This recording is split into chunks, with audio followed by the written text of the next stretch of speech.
Hello friends, எல்லோருக்கும் வணக்கம். Welcome back to our channel. இன்றைக்கி நம்ம சேனலில் மதுரை ஸ்பெஷல் சுக்கா ரெசிபி எப்படி பண்ணுறதுன்னு பார்க்க போகிறோம். மட்டனில் பண்ணல, ஒரு சேஞ்சுக்கு சிக்கனில் எப்படி பண்ணுறதுன்னு பார்க்க போகிறோம். வாங்க சிக்கன் சுக்கா எப்படி பண்ணுறதுன்னு பார்க்கலாம். அதுக்கு ஒரு கடாயை ஹீட் பண்ணி 100 ml நல்லெண்ணெய் சேர்த்துக்கலாம்.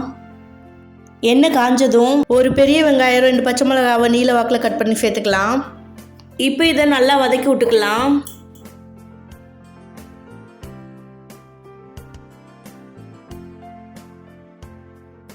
வெங்காயம் பாதி அளவு வதங்கினதுக்கு அப்புறமா 1 ஸ்பூன் இஞ்சி பூண்டு பேஸ்ட்டு சேர்த்துக்கலாம்.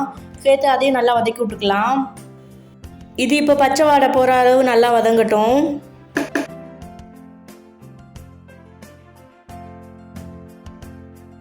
இப்போ பாருங்கள், நல்லா வதங்கிருச்சு. 1/2 கிலோ சிக்கனை நல்லா கழுவி எடுத்து வச்சுருக்கேன். அதையும் இதோடு சேர்த்துக்கலாம். சேர்த்து நல்லா வதக்கி விட்டுக்கலாம்.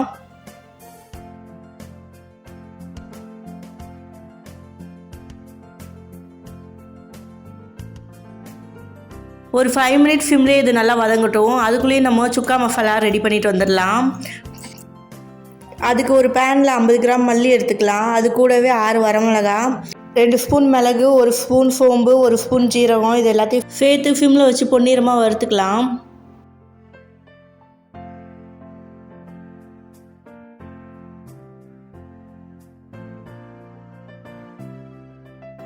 கைவிடாமல் நல்லா வறுக்கணும். வாசனையும் வரும், அதோட கலரும் நல்லா சேஞ்ச் ஆகும். அதோட கருகிரவும் கூடாது. இப்போ பாருங்கள், நல்லா வறுத்தாச்சு. இதை இப்போ ஸ்டவ் ஆஃப் பண்ணிடலாம். ஆறுனதுக்கப்புறமா அரைச்சி எடுத்துகிட்டு வந்துக்கலாம். இன்னொரு பக்கம் வேக வச்ச சிக்கன் பார்த்திங்கன்னா நல்லா வெந்துக்கிட்டுருக்கு. அதை இப்போ நல்லா கலரி விட்டுட்டு கொஞ்சமாக தண்ணி சேர்த்துக்கலாம். ரொம்ப தண்ணி சேர்த்துடக்கூடாது. 50 கிராம் தண்ணி சேர்த்தா போதும். இதை இப்போ நல்லா கலரி விட்டுட்டு வேக வச்சுக்கலாம். இது இப்போ வேகட்டும். அதுக்குள்ளேயும் நம்ம ஆற வச்ச மசாலாவை அரைச்சி எடுத்துகிட்டு வந்துக்கலாம்.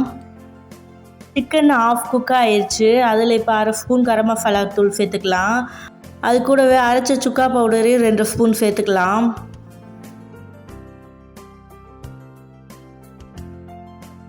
இதை இப்போ நல்லா கலரி விட்டு ஒரு 10 மினிட்ஸ் வேக வச்சு எடுத்துக்கலாம்.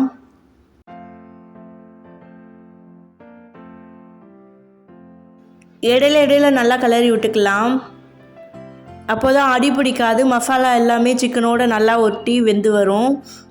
இந்த சுக்கா பவுடர் போட்டதுக்கப்புறமா கலரே நல்லா சேஞ்ச் ஆகி சூப்பராக வந்திருக்கு. அவ்வளோதான், நம்மளோட சிக்கன் சுக்கா சூப்பராக ரெடி ஆயிடுச்சு. இது நீங்கள் மட்டன்லேயும் ட்ரை பண்ணி பார்க்கலாம், சூப்பராக இருக்கும்.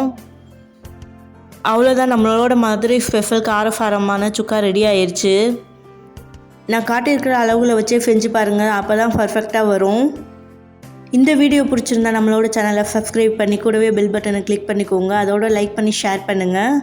இந்த ரெசிபியை செஞ்சு பார்த்துட்டு எப்படி இருந்துச்சுன்னு மறக்காமல் கமெண்ட் பண்ணுங்கள். தேங்க்ஸ் ஃபார் வாட்சிங்.